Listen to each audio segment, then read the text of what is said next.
আমি ফ্রোজেন মোমোস দিয়ে দিব কয়েকটা।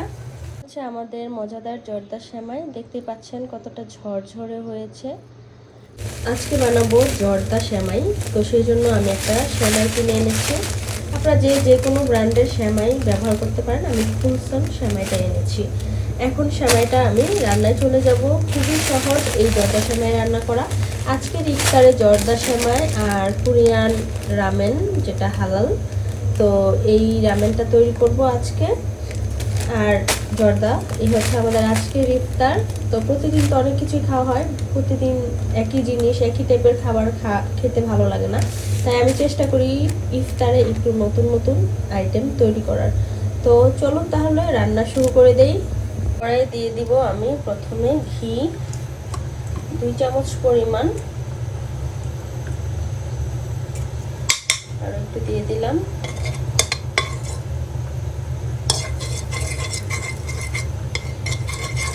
ঘিটা গলে যাবে কিছুক্ষণের মধ্যে, চুলা আছে অতিরিক্ত চাপ। তো ঘিটা গলে যাওয়ার পর সাথে সাথে আমি এখানে দিয়ে দিব বাদাম। তারপর এখানে আমি কিছুটা গরম মশলা দিয়ে দিচ্ছি। তারপর নেড়ে চেড়ে একটু ভেজে নিব বাদামগুলো। এখন এখানে দিয়ে দিব সেমাইগুলো একটু ভেঙে নিয়েছিলাম আমি প্যাকেটের ভিতরেই। সেমাইগুলো নেড়ে চেড়ে ভেজে নিব। এখানে চিনি,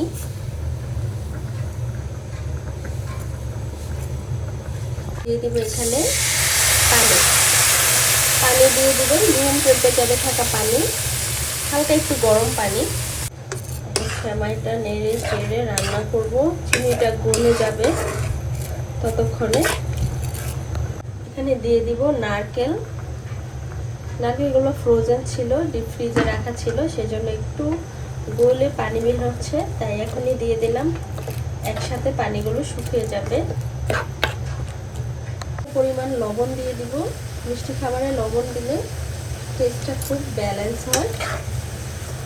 নেড়ে চেড়ে ভালো মতো সেমাইটাকে রান্না করে নেব এবং পানিটা পুরো শুকিয়ে বের হয়ে আসা পর্যন্ত তেল বা ঘি অপেক্ষা করব। একটু গুঁড়া দুধ ব্যবহার করছি আমি, এটা যার যার ইচ্ছা, আপনারা ইউজ করতেও পারেন বা এটাকে স্কিপ করতে পারেন। আমার কাছে ভালো লাগে তাই আমি গুঁড়া দুধের ফ্লেভারটা দিলাম একটু। সেমাইটা কিন্তু শুকিয়ে আসছে, কিছুক্ষণের মধ্যে আমাদের সেমাই রেডি হয়ে যাবে। জর্দা সেমাই একেবারে রেডি। এখন আমি রামেন রান্না করে নিব। এখন রামেন রান্নার জন্য আমি নুডলসগুলো নিয়ে নিয়েছি রামেন। এখন আমি এখানে রামেনের সাথে দেওয়া এই ভেজিটেবলসটা একটা একটা করে দিয়ে দিব। ভেজিটেবলস দেওয়ার পরে মশলাগুলো দিয়ে দিচ্ছি। মশলা দিয়ে দেওয়ার পরে আমি এখানে পানি দিয়ে দিব। পানির পরিমাণটা একটু বেশি দিব, যেহেতু একটু স্যুপ টাইপের করব রামেনটা। দিয়ে দিলাম। এখন চুলায় বসিয়ে দিব ঠিক এভাবেই। আপনারা চাইলে এখানে ভেজিটেবল অ্যাড করতে পারেন। হচ্ছে আমাদের মজাদার জর্দা সেমাই, দেখতে পাচ্ছেন কতটা ঝরঝরে হয়েছে। আর এই সেমাইটা আপনারা ঈদেও ট্রাই করতে পারেন। ঈদে এই সেমাইটা বানালে কিন্তু খুবই মজাদার একটা অতিথি আপ্যায়ন করার জন্য হবে। তো ঈদেরও একটা রেসিপি হয়ে গেল আপনাদের জন্য। তো জর্দা সেমাইটা অবশ্যই ট্রাই করে দেখবেন। আমি ফ্রোজেন মোমোস দিয়ে দিব কয়েকটা। মোমোসগুলো যেহেতু আগে থেকে সিদ্ধ করা না, তাই এখানে দিয়ে দিলাম। আপনারা চাইলে আলাদাভাবে সিদ্ধ করে শুধু ডেকোরেশনের সময় বা আপনি যখন সার্ভ করবেন তখন দিতে পারেন। মোমোস সিদ্ধ হয়ে গিয়েছে এবং স্যুপটাও অনেকটা কিন্তু শুকিয়ে এসেছে। এই মুহূর্তে আমি এখানে একটা করে ডিম দিয়ে দিব। ঠিক এখানে এভাবে করে একটা করে ডিম দিয়ে দিব। আপনার যতজন করে মানুষ থাকবেন সেই অনুযায়ী ডিম দিয়ে দিবেন। দেওয়া হয়ে গিয়েছে। তারপর উপর থেকে একটু একটু করে লবণ ছিটিয়ে দিব, যাতে ডিমে লবণ কম না হয়। এবং এটা কিন্তু আপনার কি বলে অমলেট টাইপের হবে, কারণ এটা আমি কুসুমটা সিদ্ধ হতে দেওয়া যাবে না, তাহলে টেস্ট লাগবে আরো বেশি। ঢাকনা দিয়ে ঢেকে দিয়েছিলাম। ডিম কিন্তু হয়ে গিয়েছে, এখন আমি চুলাটা অফ করে দিব।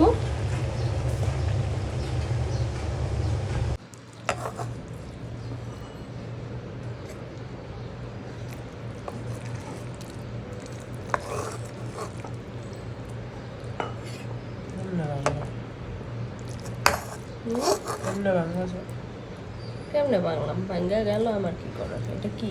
এটা তো মোমো সালাদা, এটা কেমনে বাংলাম?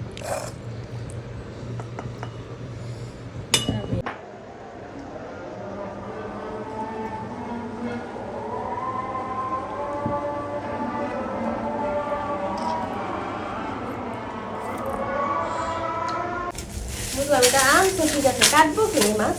আমি কাটু কি করব? তুমি কাটা আনলো না কেন এটা? দাম কই কইলাম যে মাছ পালন ঠিক যাবে না। মালা কাটলা ঠিক আছে, কিন্তু এই মাছ তো কাটতে বুঝতাছো কত কষ্ট হবে, এটা কাটা যাবে না তো। সারা পাকের ঘর ময়লা হইব, কে জানে, আল্লাহ ভালো লাগে না। আর আমারে দেখাও, এটা দিয়ে ছাড়াও, আর না হয় ওটা দিয়ে দেখো। আগে এটা না হলবো না এখন, এত বড় ভারী এটা কাটবো না, তুমিই করো। দেখো তো হয় কি না এটা দিয়ে, ভিতরে যায় মাছটা, ভিতরে দেওয়া যায় না, দেখি ভিতরে থেকে কিনা হইতেছে তো না, ভালোই তো দেবে। আনছি পরে আর ইউজ করা হয়নি।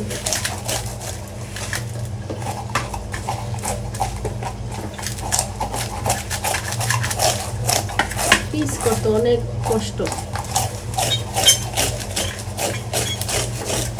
ম্যারি, ম্যারি তুমি কি দেখতেছো? মাছ দেখতেছো ম্যারি? তুমি খাবা মাছ? ম্যারি, হ্যাঁ ম্যারি, তুমি মাছ খাবে? মাছ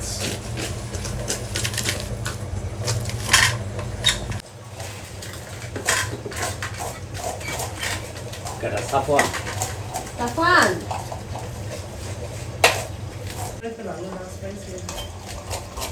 পাওয়া যায় না, এগুলো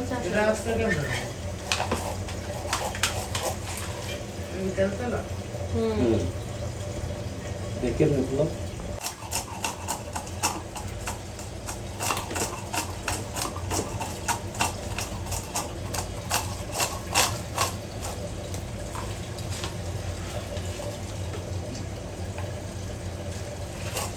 মাছ কাটার লোক ছিল না।